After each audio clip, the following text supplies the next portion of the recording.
இன்னொன்று இங்கே இருக்கிற பெற்றோர்களுக்கு சொல்கிறேன், இந்த ஸ்மார்ட் ஃபோன்லாம் எதுக்கு நீங்கள் வாங்கி தரீங்க உங்கள் பசங்களுக்கு?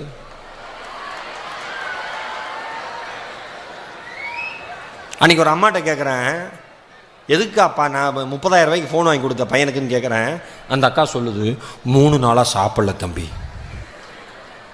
எவனாவது 3 நாள் சாப்பிடாமல் இருப்பானா?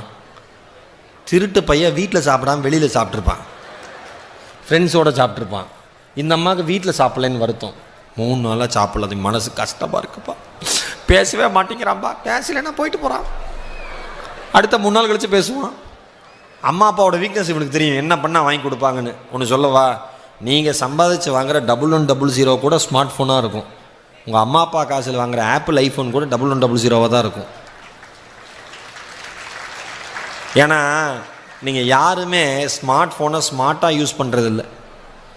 சராசரியாக ஒரு மனிதனுடைய வாழ்க்கை நேரத்தில் சமூக ஊடகங்கள் அவனையும் அறியாமல் ஒரு நாளைக்கு 4 மணி நேரம் சாப்பிடுகிறது.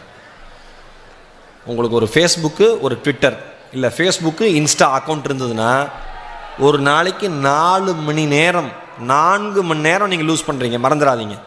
யோசிச்சு பாருங்கள், படை சொறி சிறங்கு செல்ஃபோன். இனிமேல் இந்த வியாதிக்கெலாம் ஒட்டுவான்ல, படை சொறி சிறங்குக்கு அணுகுவோம் அப்படின்னு போட்டிருப்பான். அதோட செல்ஃபோனை சேர்த்திடலாம். ஏன்னா மெசேஜே வந்திருக்காது, நமக்கு தெரியும் ஏன் அனுப்ப போகிறான், ஆனாலும் எடுத்து பார்க்குறது, வந்த மெசேஜ் ஒரு தடவை பார்க்குறது, இருக்கிற ஃபோட்டோவை மறுபடியும் கலர் கரெக்ஷன் பண்ணுறது. 4 மணி நேரம் போகுது சராசரியாக சமூக ஊடகங்களில். அந்த 4 மணி நேரம் நீங்கள் எஃபெக்டிவாக யூஸ் பண்ணீங்கன்னா எவ்வளோ பெரிய விஷயத்தை சாதிக்கலாம். சார் ஒரு வேறு விஷயம் சார் நான் சொல்கிறேன், எந்த மனிதன் படிக்கிற காலத்தில் எந்த மாணவன் அல்லது மாணவி கையில் செல்ஃபோன் அதிக நேரம் இல்லாமல் இருக்கிறதோ அவர்களுடைய வாழ்க்கை அவர்கள் கைகளில் பத்திரமாக இருக்கிறது என்று அர்த்தம். எந்த மாணவன் மாணவி கையில் செல்ஃபோன் அதிக நேரம் இருக்கிறதோ அவர்கள் கையில் அவர்கள் வாழ்க்கை இல்லை என்று அர்த்தம். இன்னைக்கு செல்ஃபோன் இல்லைன்னா ஒன்றுமே இல்லை, எல்லாம் வாட்ஸ்அப் தான். ஒரே ரூமில் அவன் அங்கே உட்காந்துருக்கான், இவன் இங்கே உட்காந்துருக்கான், வாட்ஸ்அப். ஹைடி சாப்பிட போகலாமா, இங்கே கேளன் சாப்பிட போகலாமான்னு கேட்க மாட்டாங்க. இன்னும் சில பேர் இருக்கான் அதிமேதாவி, சார் இன்றைக்கி 2 GB சார், இன்றைக்கே செலவு பண்ணிடணும். இன்றைக்கி 1 GB போச்சுன்னா இன்றைக்கி போச்சு சார், அந்த 1 GB ஃபுல்லாக இன்றைக்கி தீர்த்தரணும் சார், நாளைக்கு ஃப்ரெஷ்ஷாக 1 GB ஆரம்பிக்கும். அதனால் இந்த வீடியோ பார்க்குறேன் சார், மற்றபடி எனக்கு பார்க்கணுன்னு இன்ட்ரெஸ்ட் கிடையாது. அந்த ஜிபி கலை பண்ணணும், காசு கட்டியிருக்கேன், அதை அழிச்சிடணும், நானும் அழிஞ்சிடணும். இதான் சார் லட்சியமே. என்னையா லாஜிக் வச்சுருக்கீங்க? எவ்வளோ விஷயங்கள் சாதிக்கிறதுக்கு இருக்குது. நீங்கள் இப்போ கூகுள் நிறுவனம் 2016 இருந்துன்னு நினைக்கிறேன், நம்ம இந்தியன் ரயில்வே டிபார்ட்மெண்ட்டோடு சேர்ந்து எல்லா ரயில்வே ஸ்டேஷன்லேயும் ஃப்ரீ வைஃபை லான்ச் பண்ணாங்க. ரொம்ப அழகாக லான்ச் பண்ணாங்க. எல்லா ஃப்ரீ வைஃபையில் இப்போ நான் தான் சொன்னேன், எங்கேயுமே சைலண்ட் ப்ளீஸ்னு எழுத போட வேண்டாம், சைலன்ஸ் ப்ளீஸ்னு எழுதி போட வேண்டாம், வைஃபை ஃப்ரீன்னு போட்டால் எல்லாமே நாடே அமைதியாக இருக்கும். எந்த இடத்துலையும் கலவரம் பிரச்சனை வர வேண்டாம்னா வைஃபை ஃப்ரீ. எல்லாம் ஃபோன் எடுத்தானா இப்படியே இருப்பான். எனக்கு தெரிஞ்சு 10 வருஷம் கழிச்சு சூப்பர் பிஸ்னஸ்ஸு முதுகு கழுத்து சம்மந்தப்பட்ட பிரச்சனைகளுக்கான பிஸ்னஸ் தான். இன்ஜினியரிங் படிச்சிங்கன்னா இப்போ இருந்தே உங்களால் ஏதாவது பண்ண முடியும்னா இப்போ இருந்தே அதை கண்டுபிடிச்சிருங்க. நீங்கள்லாம் வேறு லெவல். இப்போ அவ்வளோதான், எங்கேயோ போயிடுவீங்க பிஸ்னஸில். ஒரு ஆண்டர்பிரனராக மாறினீங்க, இது சம்மந்தமாக ஏதாவது கண்டுபிடிச்சிங்கன்னா. ஏன்னா ஆஸ்பத்திரி போகிற எவனுமே டாக்டர் நிமிர்ந்து பேச வாய்ப்பே இல்லை.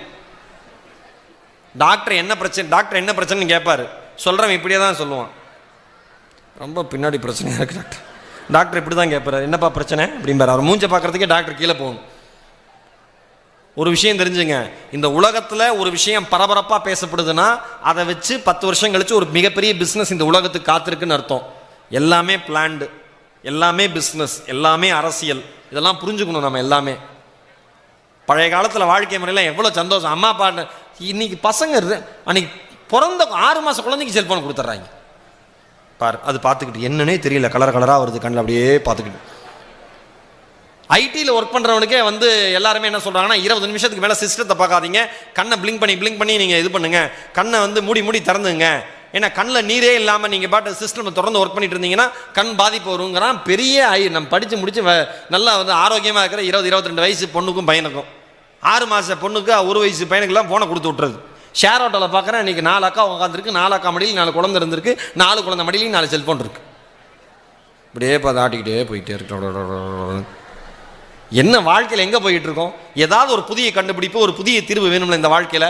மிகப்பெரிய லெவலில் நீங்கள் ஒரு மாற்றத்தை சந்திக்கணும் அப்படின்னா அதற்கு மிகப்பெரிய லெவலில் நீங்கள் வந்து உழைக்க காத்திருக்கணும். வாய்ப்பு, அதாவது சில பேர் சொல்லுவாங்க, சார் வாய்ப்புன்னு ஒன்று தெரிஞ்சிருச்சா அந்த வாய்ப்போட கதவை போய் தட்டுங்கம்பாங்க. நான் அதை சொல்லவே மாட்டேன். வாய்ப்புன்னு ஒன்று கிடைச்சிருச்சா வாய்ப்போட கதவை தட்டாதீங்க, கதவை உடைச்சிட்டு உள்ளே போய் வாய்ப்பிட்ட கை கொடுங்க. ஹலோ ஈரோடு மகேஷ் நீங்கள் அப்படிங்கிற மாதிரி இன்ட்ரடியூஸ் பண்ணிக்க உங்களை. வாய்ப்புக்கு கதவை தட்டுறது, காலிங் பெல் எழுத்துறதுலாம் பழைய காலம். உடைச்சிட்டு உள்ளே போய் நம்ம யாரும் ப்ரூவ் பண்ணிடணும். இந்த நாள் அந்த மாதிரி ஒரு நாள்.